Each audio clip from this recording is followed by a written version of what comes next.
Hello everyone, welcome to my YouTube channel learners hot spot. और आज की इस वीडियो में हम डिस्कस करने वाले हैं ईवीएस की एनसीईआरटी की समरी को, जिसमें कि हम वन बाय वन एक एक चैप्टर्स को क्या है, बल्कि चैप्टर्स को हमें तो ध्यान ही नहीं रखना है, बल्कि हमें थीम्स को देखनी है। तो क्या है कि हम एक एक सेशन में किसी ना किसी थीम को डिस्कस ही करते हैं। और चूंकि ये हमारा नाइन्थ सेशन है, आज का जो ये सेशन है वो नाइन्थ सेशन है, और इसके पहले हम 8 सेशंस में कई सारे इंपॉर्टेंट पॉइंट्स टॉपिक्स पर डिस्कस कर चुके हैं, जिसमें कि हमने कई इंपॉर्टेंट जो हमारी थीम है, जो हमारे सिलेबस में थीम दे रखी है, उन पर भी डिस्कस किया है। जैसे कि फैमिली एंड फ्रेंड्स हैं, फूड है, शेल्टर है, वाटर है, ट्रैवल थीम पर भी हमने कई बार डिस्कस किया है। और ट्रैवल जो थीम है उसको आप ज़रूर देखिएगा। आई थिंक इससे पहले की जो 4 और 5 वीडियोस हैं उनमें मैंने डिस्कस किया है ट्रैवल थीम के बारे में। और उससे क्या है कि कई बार क्वेश्चन जो है हमेशा पूछा ही जाता है, 1 से 2 क्वेश्चन जो है उससे तो निकल के ही आता है। तो आप उन सभी प्रीवियस वीडियोस को ज़रूर देखिएगा।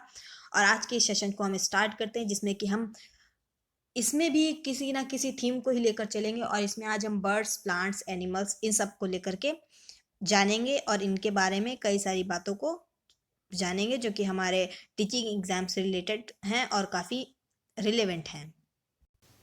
तो इसमें एक लेटर दे रखा है यहाँ पे, जिसको कि हम यहाँ पे देख सकते हैं कि स्टार्टिंग कैसे हुई है।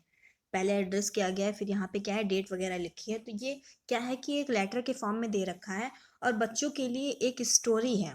ठीक, उसके बारे में भी हम जानेंगे कि ये स्टोरी किसने लिखी है, और उनके बारे में भी कई बार क्वेश्चन पूछा आता है। तो पहले हम यहाँ पे देख लेते हैं। The sparrows, doves, and sunbirds have started working in pairs as they prepare to make their nest. Means क्या है कि ये जो स्पैरो होती है, ठीक, स्पैरो, डव, डव कुछ इस टाइप का दिखता है, पिजन की तरह दिखता है, लेकिन ये पिजन होता नहीं है। ठीक, कबूतर की तरह दिखेगा, मगर मगर क्या होता है कि ये कबूतर नहीं होता है, सिर्फ दिखता है कबूतर की तरह। तो ये होता है डव। ओके, अब नेक्स्ट है सनबर्ड्स। तो जो सनबर्ड्स होती हैं इनके बारे में भी आगे हम कई इंपॉर्टेंट पॉइंट्स को डिस्कस करने वाले हैं। अभी यहाँ पे सिर्फ इतना है कि स्पैरो, डव और सनबर्ड जो हैं पेयर में काम करती हैं। ठीक, अब इनके बारे में देख लेते हैं, जिन्होंने इस स्टोरी को, या कह सकते हैं कि एक ये जो लेटर के फॉर्म में दे रखा है, इस लेटर को किसने लिखा है। यहाँ पे दे रखा है फॉर द टीचर्स में, गीजूभाई बडेका लिव्स इन गुजरात। तो ये नाम याद रखिएगा कि गीजूभाई बडेका जो हैं, गीजूभाई बडेका, ये जो हैं गुजरात में रहते हैं। और ये क्वेश्चन भी कई बार सीटेट एग्जाम में पूछा गया है कि गीजूभाई बडेका जो हैं वो कहाँ रहते हैं। ठीक, तो याद रखिएगा कि गीजूभाई बडेका जो हैं वो गुजरात में रहते हैं। एंड फिर क्या है, इनसे इम्पॉर्टेंट क्या है कि he wrote many stories for children. और इन्होंने बच्चों के लिए बहुत सारी स्टोरीज लिखी हैं। ठीक, तो ये भी क्वेश्चन काफ़ी इम्पॉर्टेंट है।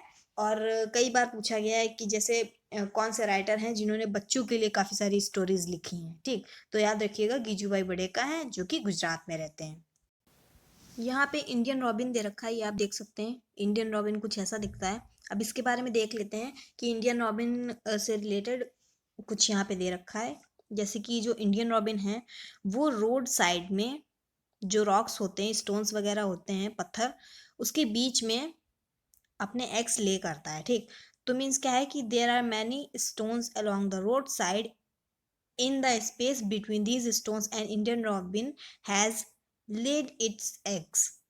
तो क्या है कि मीन्स ये जो इंडियन रॉबिन होता है, ये along road side, means road side के किनारे में जो छोटे छोटे पत्थर होते हैं, कंकड़ वगैरह, ठीक, कहीं कहीं पे बड़े भी थोड़े साइज के मिल जाते हैं, तो उन पत्थरों के बीच में ये अपना नेस्ट बनाता है। और उस नेस्ट में क्या है कि अपने एग्स को ले करता है। ठीक, अब इसके नेस्ट के बारे में जान लेते हैं कि ये अपना नेस्ट जो है, जो अपना घोंसला है, वो किस चीज़ से बनाता है।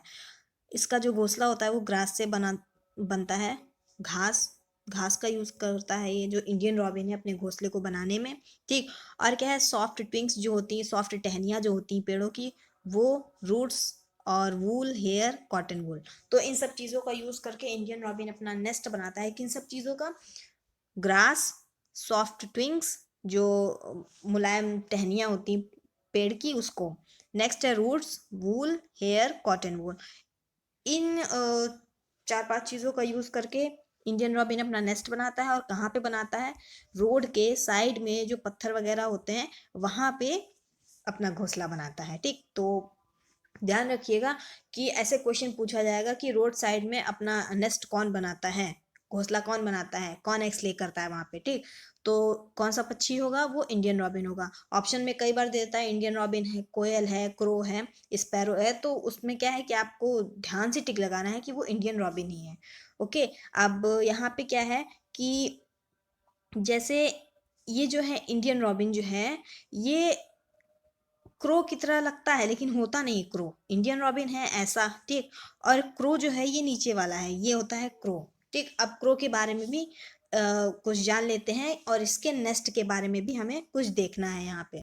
जो क्रो का नेस्ट होता है, मीन्स जो कौवा है, तो कौवा जो अपना घोंसला बनाता है वो किस चीज़ से बनाता है, इसके घोंसले में कई सारी चीज़ों का यूज़ होता है, कुछ भी मतलब हर चीज़ से ये अपना घोंसला बना देता है। Even pieces of wire and would, means लकड़ी और तार वगैरह का भी ये अपने घोंसला बनाने में यूज़ करता है, ठीक। और इंडियन रॉबिन में किन चीज़ों का यूज़ होता था कि इंडियन रॉबिन जो होता था वो अपना घोंसला बनाने के लिए grass, soft twigs, roots, wool, hair and cotton wool, इन सब चीज़ों का यूज़ करता था। और इंडियन रॉबिन रोड साइड में जो पत्थर वगैरह होते हैं, स्टोन वगैरह, उसके बीच में जो भी जगह होती है वहाँ पे अपना घोंसला बनाता है और उसी में अपना एग ले करते हैं इंडियन रॉबिन्स, ठीक। और जो कौवा है, इसका जो घोंसला होता है वायर और वुड का भी उसमें यूज़ होता है अपने नेस्ट को बनाने में, ठीक।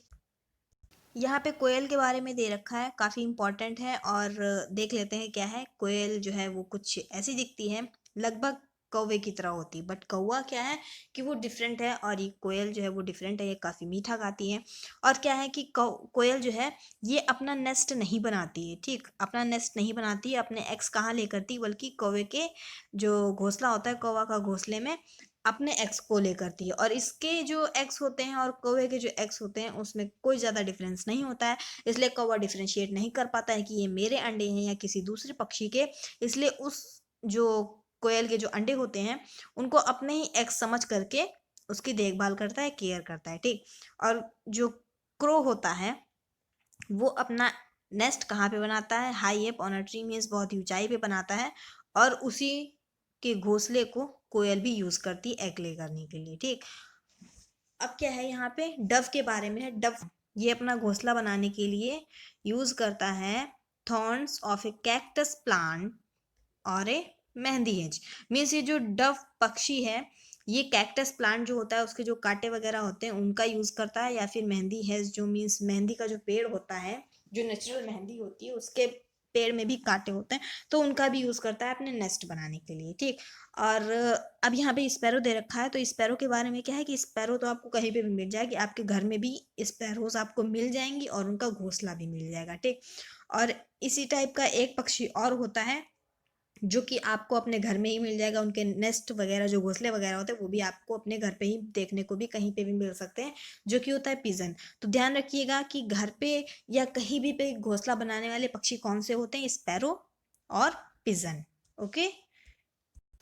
और ये है बार्नेट पक्षी, ठीक। तो इसके बारे में हम अभी जानेंगे आगे, इससे रिलेटेड काफ़ी इंपॉर्टेंट पॉइंट है, तो उसके बारे में भी हम ये आगे हम डिस्कस करने वाले हैं। तो यहाँ पे स्पैरो के बारे में हमने क्या जाना कि स्पैरो जो है वो आपको घर पे या कहीं भी मिल सकती है, ठीक। और जो पिजन है, पिजन का भी लगभग ऐसा ही है कि उसका नेस्ट जो है वो भी अपना घोंसला है, कहीं पे भी बना लेता है किसी के भी घर में, ठीक। ऐसा नहीं कि उसको पेड़ ही चाहिए या कांटों वगैरह से ही बनाएगा या मेहंदी हेज से ही बनाएगा, ऐसे कोई पर्टिकुलर चीज़ नहीं है, बट कुछ डिफरेंट है, ठीक। स्पैरो से कुछ डिफरेंट है, और क्या डिफरेंट है वो देख लेते हैं हम।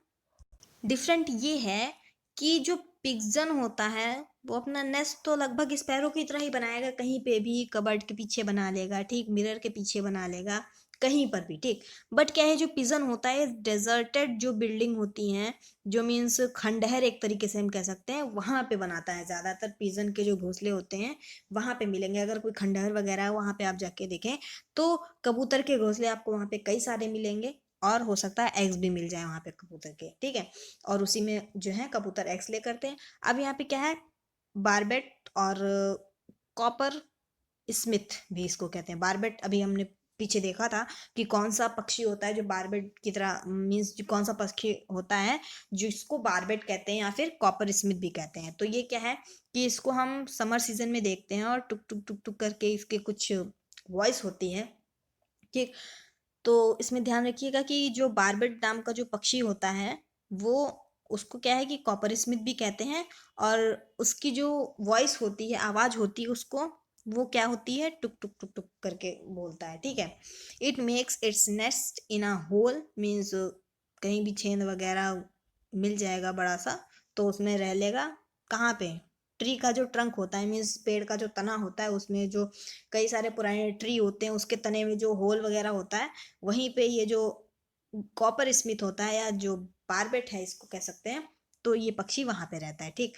अब यहाँ पे क्या है कि टेलर बर्ड है, ये कुछ ऐसी दिखती है टेलर बर्ड, ठीक। और इसका जो घोंसला होता है ये अपने पत्तियों को सिल करके ये अपना घोंसला बनाता है, ये इसका घोंसला यहाँ पे, ठीक। तो इसमें क्या है कि tailor bird use its sharp beak to stitch together two leaves of on a bush. It lays its egg in the fold of the leaves that it has made. This is its nest. तो ये जो tailor bird है ये आप देख सकते हैं कि यहाँ पे ये जो इसकी पत्तियां हैं, पेड़ की ये जो पत्ती है इस शेप में, तो इन पत्तियों को क्या है, दो पत्तियों को आपस में ये इसकी जो शार्प बीक है उसका यूज करके अब टू लीव्स को ये आपस में सिलती है और इसी को अपना घोंसला बनाती है, ये इसका घोंसला। और इसी में क्या है, अपने एग्स को ले करती है। तो ध्यान रखिएगा कि कौन सा पक्षी जो है दो पत्तियों को सिल करके उसमें अपना घोंसला बनाता है झाड़ी वगैरह से, ठीक। छोटे छोटे जो तिनका होता है बुश वगैरह का, झाड़ी वगैरह का, उससे अपना घोंसला बनाएगी दो पत्तियों को सिल करके और उसी में एग ले करेगी। तो कौन सी पक्षी हुई, टेलर बर्ड, ठीक है। और ये यहाँ पे आप देख सकते हैं राइट साइड में कॉर्नर में कि ये सन बर्ड दे रखी है। सन बर्ड के बारे में हम देख लेते हैं कि ये अपना नेस्ट कैसे बनाता है, ठीक। तो जो सन बर्ड है वो अपना घोंसला किसी भी ट्री या जो बुश झाड़ी वगैरह होती है उनसे, उनकी जो ब्रांच होती है उसमें अपना घोंसला बनाती है और जो घोंसला है वो लटकता हुआ होता है, ठीक। अभी हमने ऊपर देखा ही था कि किस टाइप का घोंसला होता है सनबर्ड का। जो सनबर्ड का घोंसला होता है वो किसी भी स्मॉल ट्री और बुश मीन्स जो झाड़ी वगैरह होती है उसकी ब्रांच से अपना घोंसला बनाती है, ब्रांच पर, ठीक। और वो घोंसला क्या है कि वो लटकता रहता है, ठीक। अब क्या है कि इसके घोंसले में जिन चीज़ों का यूज़ होता है इसके घोंसले को बनाने के लिए, मतलब सन बर्ड किन चीज़ों का यूज़ करके अपना घोंसला बनाती है वो भी देख लेते हैं। क्या है कि the nest has hair, grass, thin twigs, dry leaves, cotton wool, bits of tree barks, pieces of cloth rags and even spiders cobweb, ठीक। तो इतनी सारी चीज़ों का यूज़ करके क्या है ये जो सनबर्ड है ये अपना घोंसला बनाती है। तो इसमें किन किन चीज़ों का यूज़ हुआ, हेयर, ग्रास, थिन ट्विंग्स मीन्स पतली पतली जो टहनियाँ वगैरह होती हैं उनका यूज़ करके, और जो सूखी ड्राई लीव्स होती हैं पत्तियाँ वगैरह होती हैं उसका भी यूज़ होता है। और क्या है कि cotton wool, bits of tree bark means पेड़ की जो छाल होती है उसका भी यूज़ करती है उसमें, और जो चिथड़े वगैरह होते हैं कपड़े के जो छोटे छोटे पीस होते हैं उनका भी यूज़ करती है अपने घोंसले को बनाने के लिए, और जो कॉब वेब होता है स्पाइडर का जो जाला होता है, मकड़ी का जाला, उसका भी यूज़ करती है अपने घोंसले को बनाने के लिए। कौन यूज़ करता है, सनबर्ड, ठीक। तो ध्यान रखिएगा कि सनबर्ड के घोंसले को बनाने के लिए सनबर्ड किन किन चीज़ों का यूज़ करती है, hair, grass, thin twigs, dry leaves, cotton wool, bits of tree bark means जो पेड़ की छाल होती है वो, pieces of cloth rags means जो पुराने कपड़े वगैरह होते हैं उसके छोटे छोटे पीसेस, और स्पाइडर्स कॉबवेब, ठीक। और इसका जो घोंसला है वो ट्री की जो ब्रांच होती हैं उस पे लटका रहता है, हैंग करता है, ठीक। अब ये क्या है कि ये है जो वीवर बर्ड है, ठीक। वीवर बर्ड, वीवर मीन्स क्या होता है, बुनकर। और बुनकर जो बर्ड है तो इसका तो नाम ही है वीवर बर्ड, और वीवर मीन्स क्या होता है, बुनकर, ठीक। तो इसका मतलब सीधे सीधे ये है कि ये अपना घोंसला क्या है, बिन बुन करके बनाती है, मतलब कई सारी चीज़ों को मिलाएगी, उससे बुन करके अपना घोंसला बनाएगी। तो इसमें क्या है कि जो मेल वीवर बर्ड होता है वो घोंसले को बनाता है, ठीक। और क्या है कि जो फीमेल वीवर बर्ड होती है वो देखती है सभी नेस्ट को और चूज करती है कि उसको कौन सा पसंद है और किस में वो अपने एग्स को ले करेगी, ठीक। तो क्या है कि वीवर बर्ड कुछ इस टाइप का दिखती है और उसके घोंसले जो होते हैं पेड़ पे ऐसे लटकते रहते हैं। तो ये ध्यान रखिएगा कि ये वीवर बर्ड है, वीवर बर्ड। और वीवर मीन्स क्या होता है, बुनकर, मीन्स जो अपनी चीज़ों को बुनकर बनाए या जिस जो बुनने का काम करे वो होता है वीवर। ठीक, तो वीवर बर्ड क्या है, अपने घोंसले को बुन करके बनाती है और उसी में अपने एग्स को ले करती है, और उसके जो घोंसला है वो कुछ इस टाइप का दिखता है। ठीक है, अब चलते हैं नेक्स्ट पे। और जो बर्ड्स होती हैं वो नेस्ट अपना सिर्फ एग्स ले करने के लिए बनाती हैं। ठीक, यहाँ पे दे रखा है birds use the nest only to lay their eggs after the eggs have hatched and the chicks have grown they leave the nest. ठीक, तो इसका मतलब क्या है कि बर्ड्स जो है अपना घोंसला को सिर्फ इसलिए बनाती हैं कि जिससे कि वो अपने एग्स को ले कर सकें और जो उनके चिक्स होंगे उनको वो पाल सकें। ठीक है, और जब जो उनके यंग वंस होते हैं, जब वो अपना लिए मीन्स अपने खुद के लिए स्ट्रगल कर सकें, और जैसे ही वो उड़ना सीख जाते हैं तो उसके बाद क्या है कि वो अपने घोंसले को छोड़ देते हैं और आराम से रहते हैं। ठीक, अब यहाँ पे डिफरेंट टाइप के फीड दे रखे हैं बर्ड्स के। ठीक, different kinds for different needs, means जैसे जैसे पक्षियों की जो जो जिस टाइप की नीड होती है उस टाइप की नीड की तरह से ही, मतलब जो जैसी ज़रूरत होगी आप वैसा ही काम करेंगे। ठीक, तो इसमें क्या है कि जैसे जो पक्षी पानी में रहते हैं जिनको तैरना होता है तो उनके पैर कुछ ऐसे होते हैं। ठीक, to swim in water means जिसको कि पानी में तैरना होता है जिन पक्षियों को, जैसे कि डक वगैरह है, तो क्या है कि डक के पैर आप देखेंगे तो ऐसे होते हैं। ठीक, और क्या है, जो पक्षी पेड़ पे रहते हैं उनको क्या है कि पेड़ की जो ब्रांच होती है, टहनी वगैरह डाल वगैरह होती है, तो उस पर बैठते हैं तो पेड़ को पकड़ने के लिए, ब्रांच को पकड़ने के लिए उनके पैर जो होते हैं, पैर के पंजे जो होते हैं वो कुछ इस टाइप के होते हैं। ठीक, और जैसे कि ईगल है, वल्चर है, तो उनके पैर क्या होंगे, ऐसे होंगे। ठीक, तो ऐसे पैर किस काम में आते हैं, इनके जो पैर होते हैं इनकी बनावट ऐसी है, तो क्या है कि अपना ये जो उड़ते उड़ते ही क्या है कि हंट कर लेते हैं। जो ईगल है, वल्चर है, गिद्ध वगैरह जो है, इनके बारे में आपने सुना होगा, तो जो चील वगैरह होती है उसके पैर ऐसे होते हैं और वो उड़ते उड़ते ही अपना शिकार जो है उसको कैच कर लेती है, हंट कर लेती है। ठीक, प्रे को। अब क्या है कि टू क्लाइंब द ट्री, और जो पक्षी पेड़ पे चढ़ते हैं उनके लिए, चलने के लिए मीन्स पेड़ पे बैठे बैठे चल रहे हैं, तो उसमें क्या है कि उनके पैर कुछ ऐसे होंगे, और जो जमीन पर चलते हैं उन पक्षियों के पैर ऐसे होते हैं। ठीक, अब क्या है कि इनकी बीक जो चोंच वगैरह होती है उनके बारे में देख लेते हैं।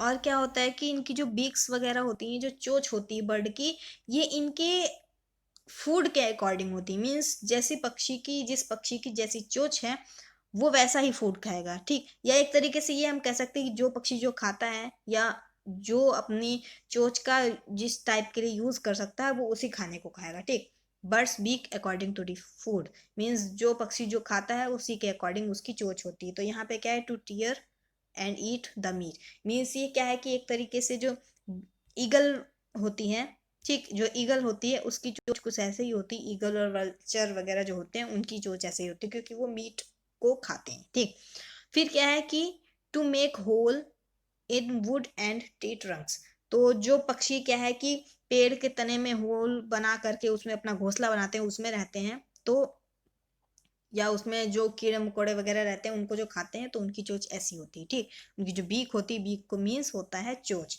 ठीक, अब ये जो पक्षी है इसकी चोंच कुछ डिफरेंट टाइप की है, और ये जो इसकी चोंच है ये किस काम में आती है, टू सक नेक्टर फ्रॉम फ्लावर्स, मीन्स फूलों का जो रस होता है उसको निचोड़ने के लिए ये पक्षी की जो इस टाइप की जो चोंच होती है, ये अपनी चोंच का यूज किस लिए करता है, फूलों से रस को निकालने के लिए। ठीक है, और ये वाला जो पक्षी है ये अपनी इस चोंच को किस लिए यूज करता है, इंसेक्ट्स को खाने के लिए, to find insects and worms from mud and swallow water.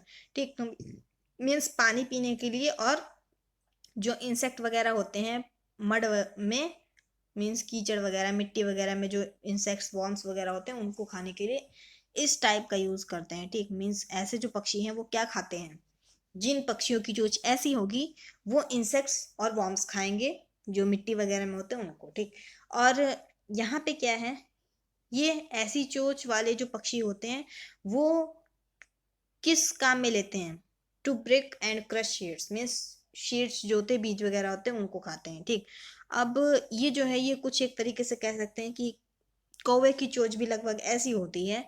ठीक, तो ये क्या खाते हैं? To cut and eat many kinds of food. और ये क्या है कि इस टाइप के चोंच वाले जो पक्षी हैं कई तरीके का फूड खा लेते हैं। ठीक, अभी हमने बात करी थी कि पैरों के बारे में, पक्षियों के पैरों के बारे में। ठीक, और अब यहाँ पे क्या देखा? उनकी चोंच के बारे में। और अब कुछ ऐसे भी एनिमल्स हैं जिनके टीथ के बारे में हमें देखना है, तो वो भी देख लेते हैं क्योंकि काफ़ी इंपॉर्टेंट है। काऊ जो है, काऊ के जो फ्रंट टीथ होते हैं वो शॉर्ट होते हैं। ठीक, उनसे क्या है कि वो जो घास खाती, का गाय तो घास ही खाती है ना, तो जो आगे के जो इसके फ्रंट टीथ होते हैं वो शॉर्ट होते हैं जिनसे कि वो घास को कुतरती है। और जो पीछे के जो साइड वाले होते हैं टीथ वो लार्ज एंड फ्लैट होते हैं जिनसे कि वो अपनी घास जो खाती है वो उसके अपने फूड को चबाती है। ठीक, च्यू करती है। और जो कैट होती है, cat have sharp teeth for tearing and cutting meat. और जो कैट होती है इसके शार्प टीथ होते हैं क्योंकि ये मीट खाती है और अपने इन्हीं शार्प टीथ का यूज करती है मीट को काटने में और टीयर करने में। ठीक है, अब बात कर लेते हैं स्नैक और एक दो और एनिमल्स की। अब यहाँ पे स्नैक और स्क्वेरल दे रखी, गिलहरी, इसके बारे में देख लेते हैं कि snakes have sharp curved teeth but they do not chew their prey. Snakes always swallow their food whole. Means ये जो सांप है इसके क्या है, ये आगे के दो दांत होते हैं। ठीक, सांप के ये दो दांत हैं आगे। ठीक, ये वाले कौन से? ये जो है आगे आप देख सकते हैं, ये वाले दो दांत होते हैं सांप के।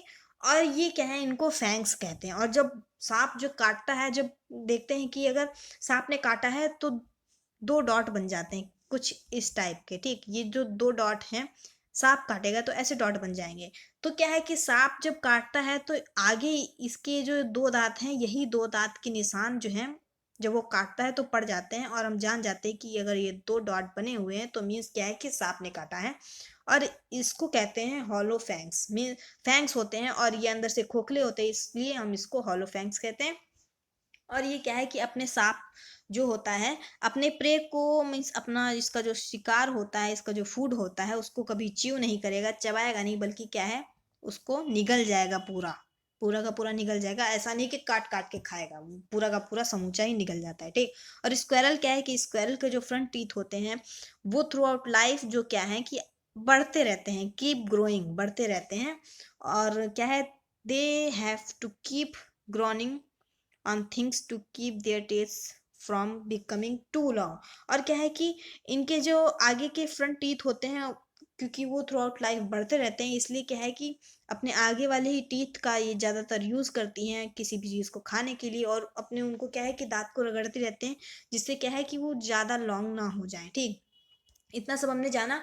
और इसमें क्या था कि एक इम्पॉर्टेंट है कि कई बार ये क्वेश्चन पूछा गया है कि ऐसा कौन सा पक्षी है जो झटके से अपनी गर्दन को आगे पीछे करता है। ठीक, तो जो जो पक्षी है जो झटके से अपनी गर्दन को आगे पीछे करेगा वो कौन सा पक्षी हुआ? वो हुआ मैना।